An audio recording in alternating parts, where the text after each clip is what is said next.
Duguan at wala ng buhay na bumulagta ang isang mekaniko sa loob mismo ng compound ng kanyang pinagtatrabaho ang motor shop matapos itong pagbabarili ng 4 na armadong lalaki hapon ng Lunes, Pebrero 9 sa Navarra Road, Barangay Magsaysay, Kidapawan City. Kinilala ang biktima na si Arvin Bactol na sa hustong kulang at residente ng Barangay Junction. Bandang 1:22 ng hapon, abala umano ang biktima sa trabaho nang biglang dumating ang dalawang riding in tandem. Pawang nakasuot ang helmet at walang ano-ano'y nagpaputok ng baril. Ayon sa pulisya, 2 bala mula sa caliber 45 pistol ang tumama sa dibdib ng biktima. 3 putok ng baril ang narinig ng mga residente bago mabilis na tumakas ang mga suspek. May 2 kasamahan ng biktima sa motor shop, ngunit nagpulasan ang mga ito nang magsimula ang pamamaril. Sa hiwalay na pahayag ng dating kinakasama ng biktima, matagal na umano silang hiwalay at may isang anak si Bactol. Karon ma'am, murag wala naman na say kalalis. Sukad-sukad. Oo, dugay na miulay kontak anak pero nag-adto-adtuan lang sa balay kay naaman yang anak. Naaman daw kauban na sila gitrabaho ma'am, nangawala man daw.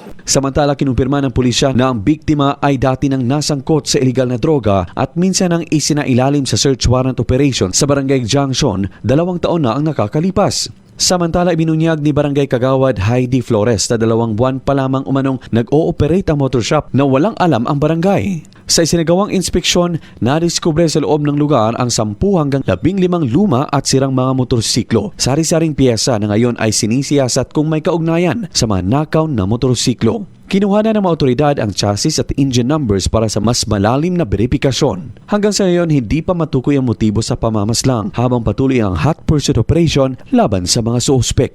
Luigi Alan Tutor, NDBC, Bida Balita.